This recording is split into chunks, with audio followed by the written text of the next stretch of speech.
And now on the Two Murrays, Strata Maters with Stephen Brell for the Strata Community Association, New South Wales, the peak body representing the strata industry. And he's back with us. He had the week off last week. Mustn't I forgot about it completely. Stephen Brell went to Melbourne and he's back. Hello, mate. Hello, guys. How are you? Great to see you. President, of course, of the Strata Community Association of New South Wales. Very good afternoon to listeners in Queensland, of course, as well. And we should point out, we talk about matters strata with Stephen every week, and delighted to have you in because you provide such great information.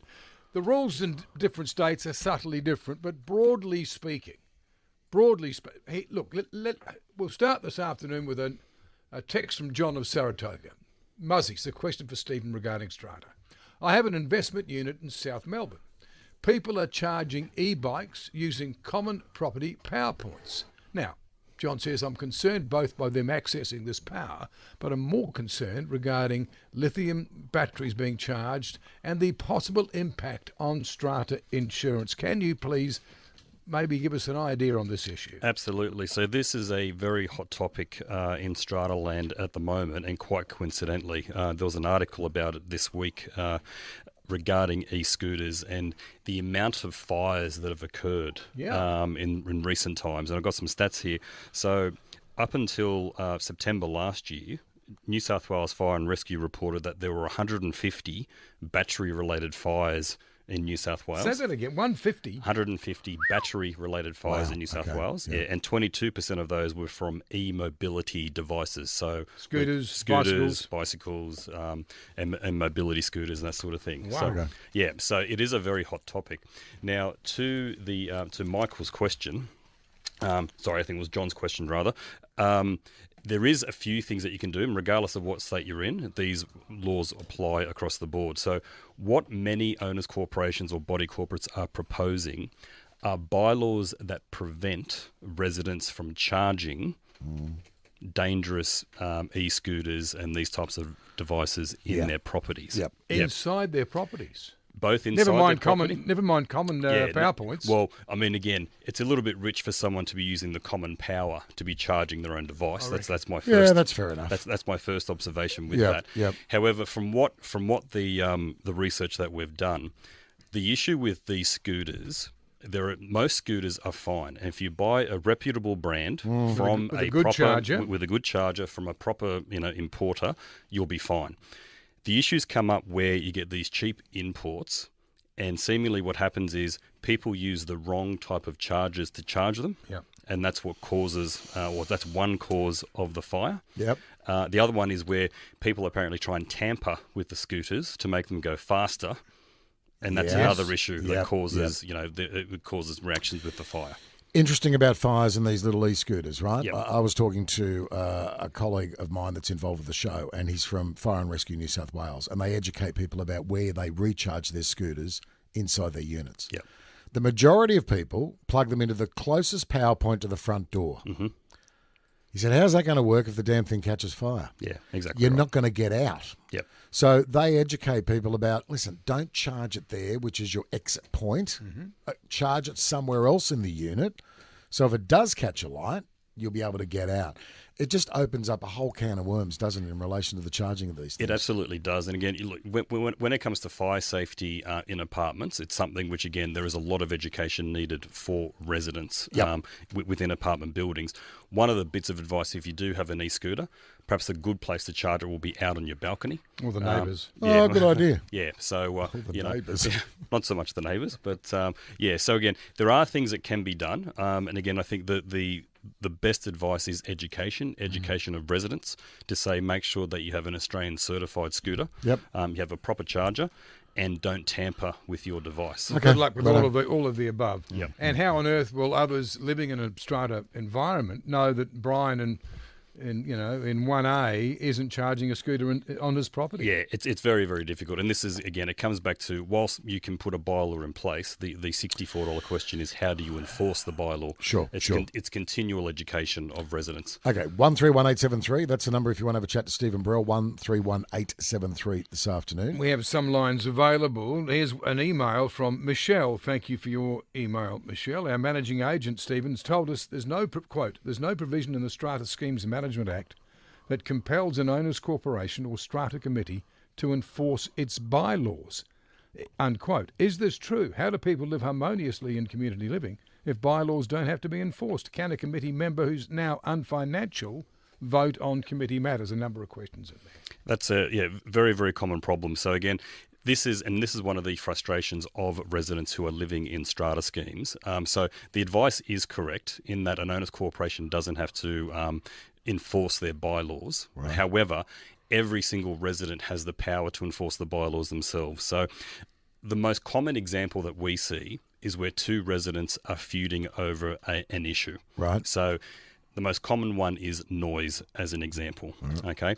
Often the strata committees don't want to become involved because it's a dispute between two residents. However, each resident has the right to go to the tribunal and enforce an order against another resident to adhere to the strata bylaws. Holy crap. So the rights applicable to one unit are identical to rights applicable to any other unit in that complex. Yeah, that's exactly right. Now, as far as the question here about whether this is, again, applies in New South Wales only, this is a law that came in back in 2015 in New South Wales. If a strata committee member is in arrears with their levies, then their ability to vote at a strata committee meeting is taken away, so they can't. So you have to be. Wow. If they're unfinancial. If they're unfinancial, so you have to be financial. Well, that's fair enough. I mean, that's the case in any membership organisation as well. Yeah, You've got to be right. financial before your vote will actually carry. Linda's sent us a text saying, Strata won't allow me to upgrade my front door security and install a deadlock or security door, as I have an autistic daughter that can easily open the door and is at risk of harm. Is there anything I can do to secure the door for her safety? Yeah, this is an interesting one. So in New South Wales, we have a bylaw which is known as damage to common property. Yep. And that bylaw is very specific. It says a resident must obtain approval from an owners corporation before they make any amendments to their property. Right. The one thing that it does allow is upgrading the security to your lot.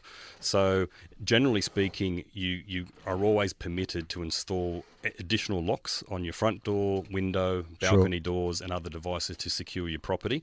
I'd be asking if Jill, who is our texter here, I'd just be asking, saying, why can't I install it? There are fire provisions. If you are going to put a lock on your front door, you must put a fire-rated deadlock. Okay. So what that means is, if there is a fire, very similar to your comment earlier, Muzz, if there is a fire, a resident must be able to get out unfettered. And the fireys must be able to get in? No, not so much the fireys must be able to get in, but you must be able to get out. So your paths of egress, you must be able to exit. That was actually from Linda, and I hope that does help Linda, because obviously that's of significant concern to Linda and her family. Jill's question relates to somebody who's a renter in a complex. Can a renter attend a body corporate AGM as an observer? Yeah, that's another interesting one. So again, this is a law which came in New South Wales back in 2015, and I understand that other states are looking at adopting this. So we have a provision in our legislation that says if more than 50% of the scheme is occupied by tenants, then yes, they are. You must put up a tenant notice, and they can attend, or you must have a tenants meeting first of all, and then they can actually appoint a representative to attend the AGM.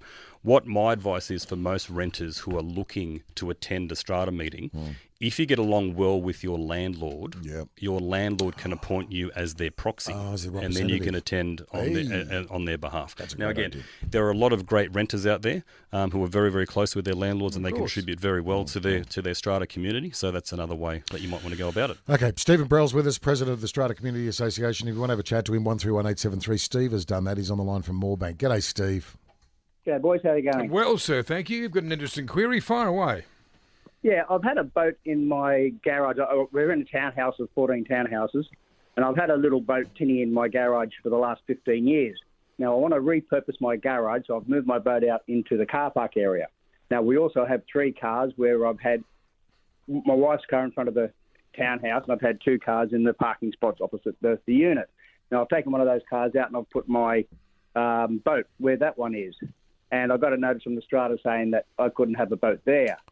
Now, if I got rid of the other car, which I don't use very much, can I still leave the boat there, being a registered vehicle? Yeah, it doesn't matter whether it's a car or a boat. If the space is yours, you are entitled to park whatever you like in your space. That's that simple. If you are parking out in the common property, then yes, officially you do need permission from the owners corporation to leave your vehicle in that area. Right. Okay. So again, if it's only by the sounds of it, this is only a temporary situation because you do want to repurpose your garage. Yeah. Again, once you do that, you might say to them, look, I'd like to put my boat out on the visitor parking for 2-3 weeks while I undertake my renovation. Can I have permission to do that? And that should be something which is fairly straightforward. Okay, all right. Steve, I hope that answers your question. 131873. Where are we going, Muzz? Let's go to Marlene, who's calling in from, I think it's Brackenridge in Queensland. Hi, Marlene. Good afternoon. How can we help today? Yeah, okay. I'm just talking about the mobile scooters, charging them and that. Yeah. Is there a fire blanket or a special fire extinguisher like you have for, oil, gas, ones like that you can put it out with if you were to catch it in time? Yeah, Marlene, that is a great question. Putting out a lithium-ion battery fire is very, very difficult. When it comes to EV, electrical vehicles, often the fire brigade have to submerge the battery entirely in water in order to put it out. Now, again, I've got to stress I'm not a fire expert. However, as I understand it, you can't put out an EV fire, a battery fire with a blanket. No. However, I have heard that an Aussie has invented an extinguisher where you can put out a small EV fire. Is that a fact? Yeah, that's right. Yep. They burn so hot because of the lithium. Yep. Nothing will put the damn things out. This is the problem. Interesting from Ash here, just talking about this. Thank you for your text, Ash. E-scooters, why can't they invent a charger that automatically switches off the power to your scooter once it's charged? I've often wanted this with my mobile phone. I put that on my bedside table at night. Yep. Wake up in the morning, it's fully charged, updated and all the rest of it. Why can't they do that with an e-scooter? And again, you're not an e-scooter expert. Sounds like a very good idea. Good idea, if I was Ash, I'd be going out and patenting that idea. So Daniel wants to know, Daniel's got an undercover security space. Am I allowed to fill my space with cupboards or anything I like, or does it really have to have a car in there? Okay, so this comes back to, again, every strata scheme, and this is the same in Victoria, New South Wales, Queensland. We have a bylaw in place that's called appearance of the lot. Now, what this bylaw says is that an underground car park. Again, it doesn't specify either car park or external, so it just says appearance of the lot, and it says you cannot do anything to your property that's going to impede the appearance of the scheme. Right now, many owners corporations, and I have seen some schemes that take this to the literal degree, saying, well, you can only park a car in your car space because that's what it's designed for. Yeah. Now, many people, as you can appreciate, they like to use their garage in particular as a storage area, or they like to put things in their garage. Workshop, whatever it might be. So it really comes back to how your owners corporation applies these rules. So again, generally speaking, if you've got a garage, you can put anything you like in there. When it comes to car spaces, so again, you haven't got an enclosed area, most people will simply use those as a car spot rather than a storage area. But again, that's what the bylaws say. I hope that helps. It was the two Muzzies on a Sunday afternoon. It's the 28th. I can't believe January's bloody near gone. I know. It's just gone so quick. Scary stuff. It was like Christmas a minute ago. Yep. Anyway, it is Sunday the 28th. It's two Muzzies and Stephen Brell, the one and only. Listen, give us a call. You have a strata query, a villa query, a townhouse query. 131 873. Two Murrays. Yes, indeed. Two Murrays and Stephen Brell. Stephen Brell's with us. Stephen Brell. Yeah, President of the Strata Community Association. Now, Robert, very interesting query from Allen Grove. Hi, Rob. How you going? Not bad, mate. How are you? Pretty good, sir. Thank you. How can we help this afternoon? Interesting question.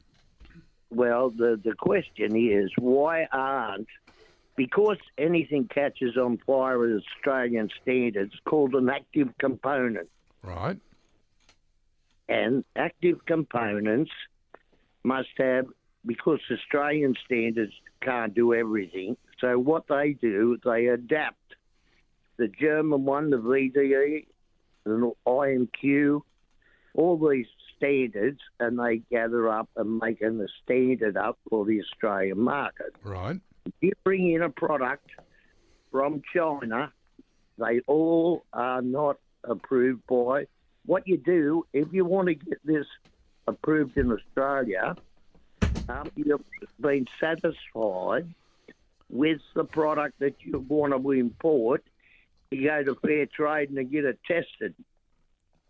And it's got to be then authorised to a common standard across Australia. For example, transformers, Robert, very good point. You've got to have a certain quality of anything you put into your, for example, anything you put in your ceiling for a downlight. Sure. We had our downlights changed not so long ago, and they pulled out this thing looked like a big rolled up newspaper. Mm-hmm. And he said, "Gee, these have been here for a bit." The electrician. You got them swapped out. Yeah, for little tiny little things. He said these are infinitely better. It won't cost anywhere near as much to run. Blah blah blah. Yep. All right, beautiful. 131873. Paul's on the line from Randwick. G'day, Paul. Oh, g'day. Look, my problem is I own a top-story unit, and the woman that lives in the unit directly below my unit was complaining to me about water ingress into her unit. Right. So over the period of, say, 12 months, I fixed the leaking toilet. I replaced all the taps in the unit. There was a slight leak in the hot water system, and I replaced all of those to satisfy her that the water may be coming from my unit. She had some other people come and test the place, and there was a flashing off the roof had come off the roof, which was going down through the walls on the front side of the unit, and it's swollen up all the walls. In actual fact, it wasn't my unit at all that was doing any damage. Are you kidding? It was the fact that the flashing had come off the top of the roof. Wow. Now, I had to outlay almost $4,000 for these repairs, and I showed her, or explained to her that I had all this come to fix the water leak. Am I entitled to any concession from the Strata body back to that $4,000 when it's not my fault? Yeah, Paul, you raise a very good question here, and it seems with your experience, you may have put the cart before the horse. So normally what we would do in a strata situation where there is a leak, we would normally engage a plumber at first point, or if not, an engineer if it's a little bit more serious, to go out and try and diagnose what the problem is. Yep. So by the sounds of it, you've spent your hard-earned money on repairing your toilet, upgrading your taps and making sure that they're not leaking, but they weren't necessarily the cause. The direct answer to your question, I can't see any avenue where you can actually claim against the owners corporation. Wow. However, what I would do is explain to your committee, your strata committee and your body corporate, your situation and just request that repair. Now, again, this is really good advice for any listener out there. If you do have a problem in a strata complex, the first issue that you've got to do is diagnose what is actually causing the problem. So by the sounds of it here, you've spent a lot of money fixing things that weren't necessarily a problem. Yeah. So the first thing that you should have done was actually find out what it was and then try and fix the leak. Paul, So regrettably, I can't help you on that. Yeah, one. not the answer. Sorry, Paul wants. buddy. Yeah, sorry about that. Yep. Mary's got an interesting one. Two quick ones for you. Can a homeowner cut a neighbour's tree branches that are hanging over the fence and are 1 metre from my roof, blocking sun? Don't know if it's a strata question, but no, it's actually a great one. This goes back to my real estate agent days. So, in land ownership in New South Wales, and it's the same in Victoria and Queensland, is you own all of the vertical boundaries of your property. Yep. So anything that's a tree branch overhanging your fence, you are quite entitled as a landowner to cut that tree branch as long as you've got permission from the local council. Right. However, it's at your expense, even though it might be coming from the neighbouring tree. Okay. So the answer to that question is yes, you can. Righto. The second question. Can a tenant clear or remove garden plants from the rental property garden without permission? No, they can't. There you go. So, yeah. Right, Mary, trip down to Bunnings. Yep. And here's from Kathy. I live in a villa with a small courtyard. It has a retaining wall, which is part of the boundary to a house at the back. Interesting question. Who is responsible if there are any problems with that retaining wall? Is it me? Is it the Strata Committee? Or is it half and half with the neighbour? Yeah, it's a really good question. So this comes under the law under the Dividing Fences Act. Okay. Now, anything that's on the boundary of a property, it is always the two neighbouring owners that are responsible for the fence. Okay. Now, there are special provisions when it comes into a retaining wall. And I'd be asking Kathy to seek legal advice on that because it depends which part of the land that retaining wall is actually protecting and who put it in. So if it's protecting Kathy's land, maybe she has to Yeah, that's right. Is it still half and half, or maybe? No, there are special rules when it comes to retaining fences. 66. And it always comes back to who put it in and what was the purpose for it. Like, whose land is it holding back? Do you know what I find amazing is, you've been here every Sunday for what? I don't know, how long we've been on here? 4 months. Yep. I don't think I've heard the same question twice. There are so many issues. Just out of control. It is, yeah. And again, it was something which I was going to jot down on my note. This is the broad skill set that a strata manager, a modern strata manager needs. Man alive. When they're out there, dealing with these issues day to day. Yeah. Now, I'm very fortunate. I've been in the industry a long time. I've got a lot of experience in property. However, I've been off the tools for a long time. Yeah. I get it. So I get all these questions come up. I go, hey, this is really interesting. Mate, you're doing all right considering you've been off the tools for a while. 29 minutes to 3. Stephen Brell is with us. We're going to take a very short break for some sport, and then we're going to come back. Yeah, Tim Muzzy, Stephen Brell with us. Here's one from Michelle. Thank you, Michelle. Someone wants to enclose a balcony and put a timber floor over the tiles and make it into an office. Nice. What are the downsides for this? We've listed, I take it it's not Michelle who wants to do this, we've listed increased fire risk, inability to properly inspect structural degradation of balcony, removing drainage point on a balcony floor that's already got a tendency to pull water, blocks airflow, aesthetics, da-da-da-da-da-da-da-da. Are there any more downsides, and what can be done to stop the person doing it? Yeah, look, most councils actually outlawed enclosing your balcony a few years ago, and the reason being is that there was a tendency for people when they enclosed their balconies to increase the occupancy of their dwelling. Oh, it's another room. Yeah, so that actually converted into a bedroom. Student and that sort accommodation. Of thing. Yeah, exactly. You can get 4 students in here, of course you can. So yeah, the first things first. In order order to do that, in order to do this, you would need to have permission from your owners corporation, number one, and number two, you would need permission from council, which is unlikely to be given. There you Fair go. enough. So there you go. Well, Damn. You bring it up with your strata people, don't you? 100%. Yeah, that's right. I knew I shouldn't have enclosed those balconies. 131 is the number. Right. Let's go. Where you want to go? You want to go to Ray? Yeah, Ray has been there the longest. Hello, Ray. Good afternoon, sir. Good afternoon. I hope you can hear me okay. Yes, of course. What's your query? So I just wanted to, an extension to the answer that you gave previously. So if the tree is on, the common property and it's overhanging the neighbour, or alternatively a branch falls onto the neighbouring property, can they throw that branch or any other tree debris back over the fence onto our property and expect us to dispose of it? Yeah, I'm going to go back to what my old real estate teacher told me, and yes, they can. Yeah. So to answer the question, and this is a serious one, about if a tree branch, if you own a tree in a strata complex and the tree falls and damages property, that should be covered by your strata insurance. So from a liability point of view, you are going to be covered. But this is, again, what's really important. Owners corporations need to, what I call, undertake preventative maintenance. And it's as simple as an annual inspection of your property, looking for these type of things to say, okay, have the trees, overgrown pathways, our roofs, paths of egress and so forth, accessible for residents and that sort of thing. So, it's very, very simple, but ongoing maintenance is very, very important. If you want to start a Donnybrook with your neighbour, trim the trees that are hanging over your side and throw them back over the fence. Man, it'll be on for young and old. You're just stirring. I've had it done to me. And it's just like, really? You can get your private security guards to go around and sort them out. No, I mulched them up and threw them back. Very good. Yes. Let's go to Brisbane. Lynn is with us. Lynn, very good afternoon. Oh, good afternoon. Just a query. If you're in a strata complex and you pay body corporate and pay into a sinking fund, should the body corporate pay for the outside painting of the unit? Yes, they absolutely should. That's it's always deemed to be common property, and this is part of what you're paying for into your ongoing reserves for your owners corporation to pay for long-term maintenance. Because, Lynn, it wouldn't just be your apartment or the one next door; they'd be doing the whole block. Is that right? Yes, well, actually, it's for my very old friend, and she's going through a bit of trouble at the moment because they've told her they won't pay for the outside. And how many family members are allowed to be on the body corporate, please? Okay, so this is a really interesting one. So again, I can only speak to the laws in New South Wales. Generally speaking, you're allowed to have one nominee per lot to the strata committee.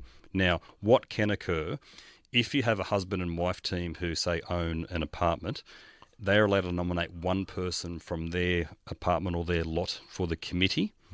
And if the second owner of that lot is nominated by someone else, they can also be nominated for the committee.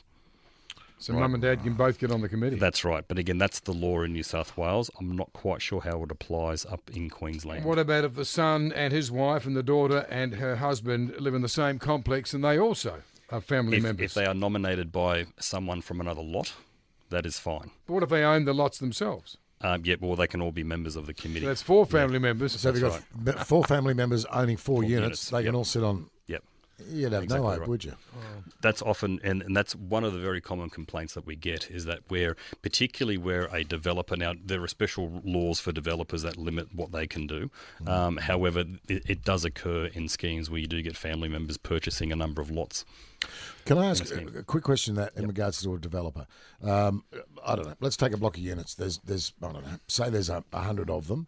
They've only sold 30 of them. There's still 70 sitting in the developer's name. As the developer's got majority shareholding rights and votes, hasn't he? He does, yeah, but there are special rules, particularly in New South Wales, and I'm sure certain other states, that limit what a developer can and can't do.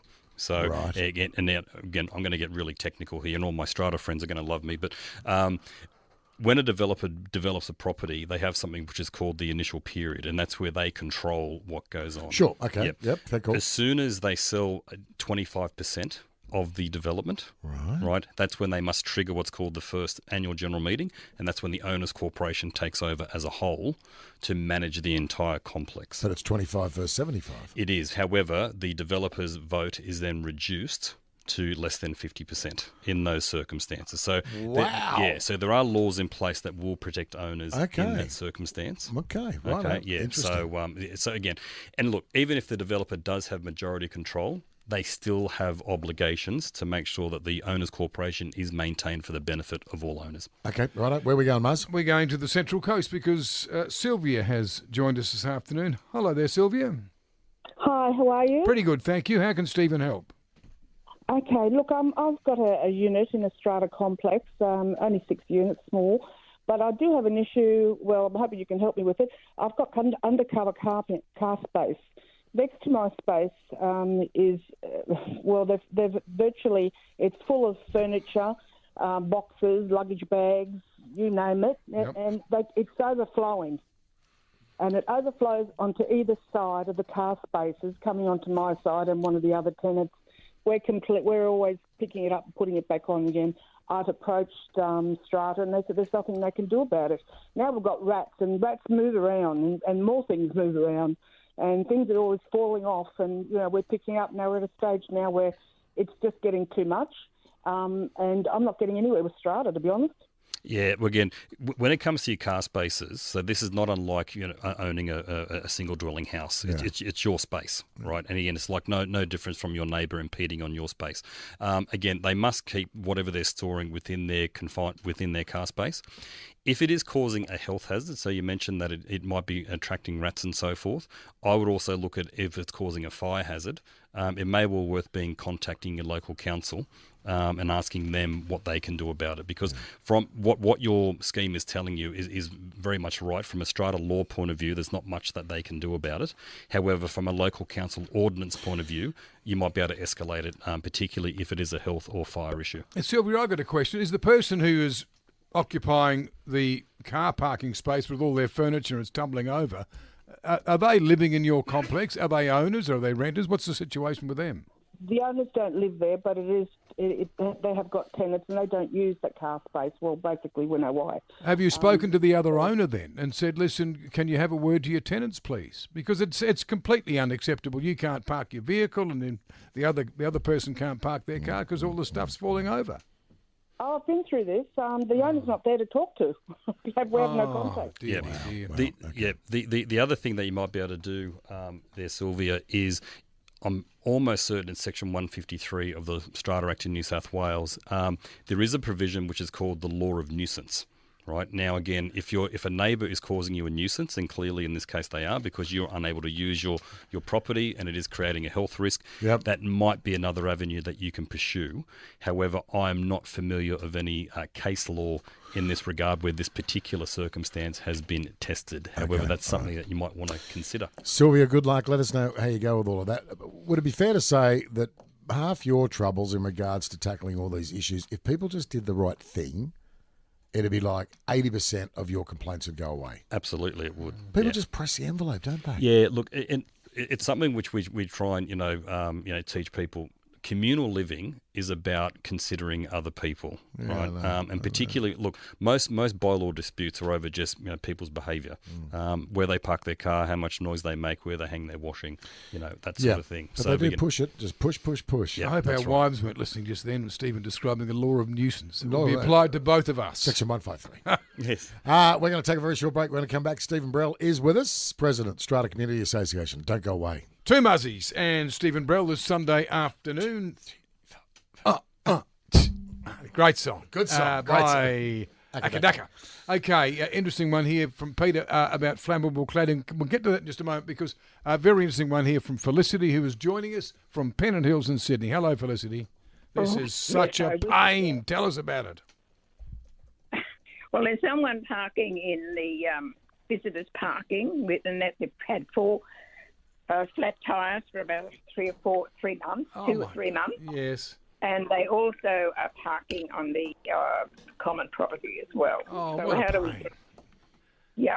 Mate, midnight, I'd go and just get your son or someone. Stop. Someone you know with a great big four-wheel drive, come around and drag that heap of rubbish out and park it somewhere else. Okay.